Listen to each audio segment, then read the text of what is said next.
Mayong adlaw, ako si Nico Tubo ug kini ang Sunstar Pilipinas.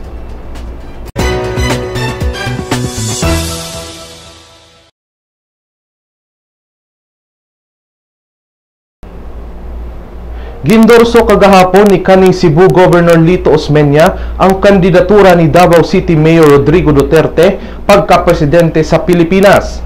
Sa usa ka press con kagahapon, matud ni Osmeña nga pabor siya sa giduso nga federalismo ni Duterte ug bilib siya sa pakigbisog niini batok sa illegal nga droga. Sa tanan siya mo'y akong napili, simple kaayo ang akong katarungan. Actually, this is two Ds, Digong or Duterte, because I think he is the most desirous of decentralization.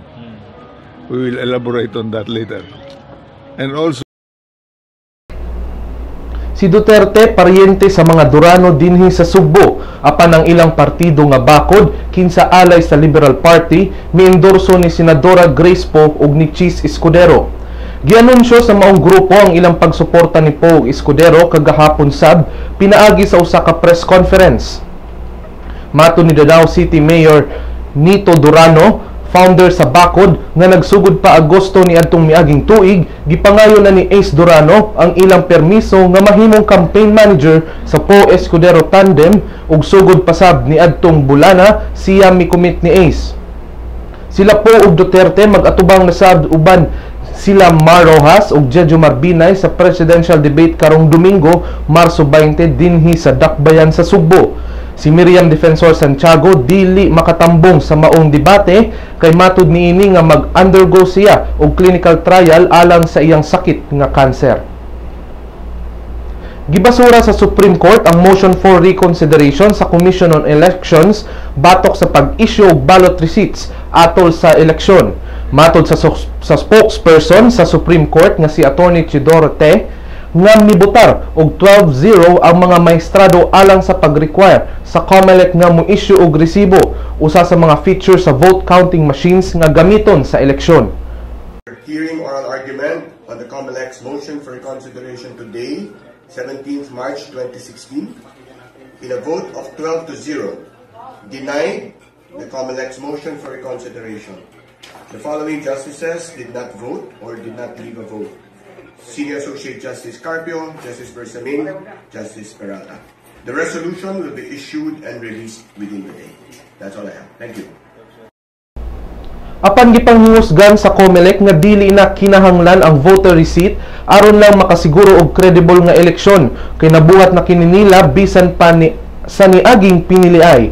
Gianunsyo sa COMELEC niadtong miaging semana nga posibleng mapospon ang eleksyon gikan Mayo 9 ngadto sa unang semana sa Hunyo tungod sa maong mando sa korte. Usasab sa nakit-ang alternatibo sa COMELEC mao ang pagbalik sa manual voting kay matud niini kinahanglan nilang utruhon ang preparasyon. Magpahigayon og special en bank session ang COMELEC karong adlaw aron hisgutan ang maong issue.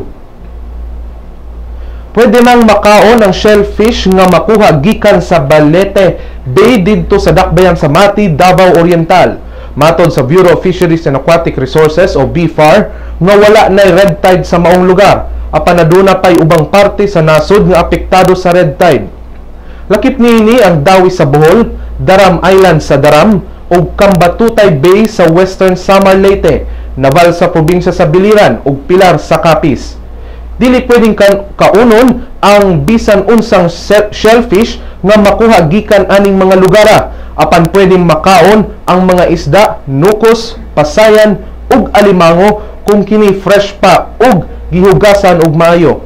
Girekomenda usab sa BFAR nga angay kwaon ang mga tinae ug hasang sa isda nga makuha gikan sa mga red tide affected areas. Adunay red tide kung adunay taas nga konsentrasyon sa algae sa usa ka lugar. Mga sintomas niini naglakip sa sakit sa ulo, pagkalipong, floating sensation, muscular incoordination, facial ug arm tingling, facial burning ug numbness. Miabot na sa Negros kagahapon, Marso 17, ang lawas sa overseas Filipino worker nga gipatay sa Dubai. Si Maria Leni Oliverio gitapo sa iyang pamilya didto sa Bacolod Silay Airport alas 5:30 sa buntag kagahapon. Si Oliverio gipatay sa usa ka Pakistani kinsa nagtrabaho sa building diin siya nagpuyo. Ang maong krimen nahitabo niadtong Pebrero 18. Nadakpan na ang maong sospek apan ang mga kabanay sa biktima padayon nga nangayog hustisya alang ni Oliverio. Matod samahan sa biktima nga naibanan gamay ang ilang kagool sa pag-abot sa lawas sa ilang anak ug mapasalamaton sila sa Indian boyfriend niini kinsa nagproseso sa mga papeles ug gastuhonon aron mapadala ang lawas sa OFW. Si Oliverio gihaya na karon didto sa barangay Gilhungan sa Kawayan Negros Occidental. O ganiya ang mga balita gikan sa ubang bahin sa nasod.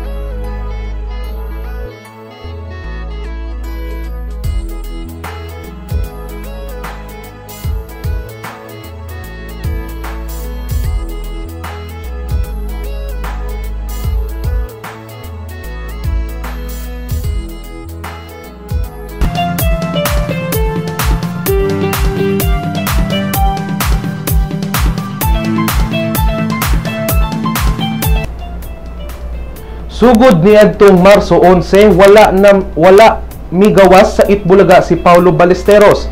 Daghan karon ang nangutana kung suspendido ba kini sa maong show, human nagpost ang maong host og mga reklamo sa iyang Facebook page kalabot sa wala maakomodar og tarong sa iyang appearance atol sa iyang guesting niadtong Marso 10. Gidelete na sa host ang maong mga post, wala sab kini bisan unsa nga post sa iyang Twitter ug Instagram account nga naghisgot sa maong panghitabo. Sa pagkakaron wala pay opisyal nga pahayag ang Tape Incorporated, producer sa Itbulaga, apan matud pa sa management nga apil sa ilang palisiya ang dili paghisgot sa maong kaso sa publiko. Si Paulo maoy midala sa role ni Lola Tidora. Alang sa uban pang showbiz chika, bisitaha ang celebrity.sunstar.com.ph ug i-follow pud mi sa Twitter @sunstarshowbiz.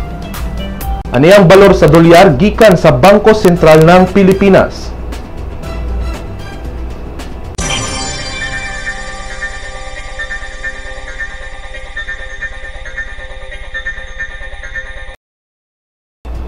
Ug dinhi natapos ang atong mga balita karong adlaw. Alang sa dugang pang updates, bisitaha ang www.sunstar.com.ph. I-follow sab ang among mga updates sa Twitter @sunstar_online ug sa Facebook @Sunstar Philippine News. I-subscribe sad ang among bag-ong YouTube channel, Sunstar Pilipinas. Sa ngalan ni Jai Sandoval, ako si Nico Tubo ug kini ang Sunstar Pilipinas.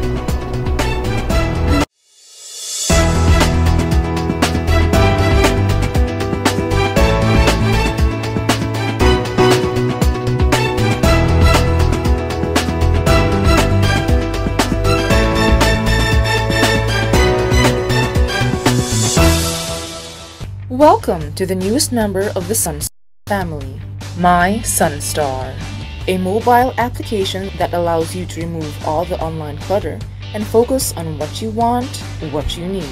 To enjoy our latest edition, you must have an Android device, a mobile phone or tablet.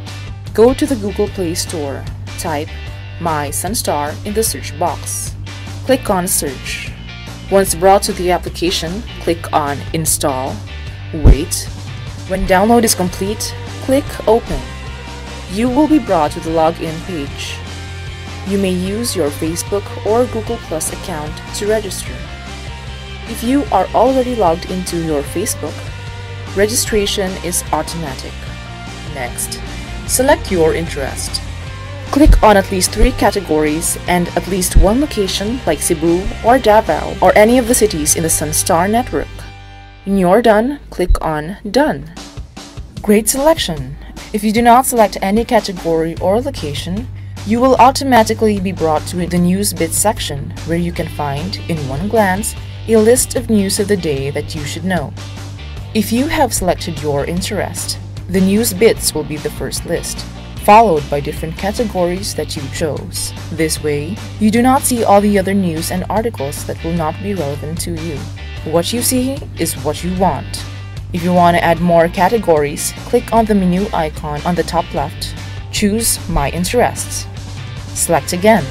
You will also see in the menu information prepared specifically for the mobile app. These are Lotto, classifieds on jobs and properties, and obituaries. What makes My Sunstar different from the Sunstar website and the responsive mobile site is its customization feature. You be the judge of what is news to you. This app will also be available soon on the Apple Store, so those with iPhones and iPads can enjoy My Sunstar. Thank you.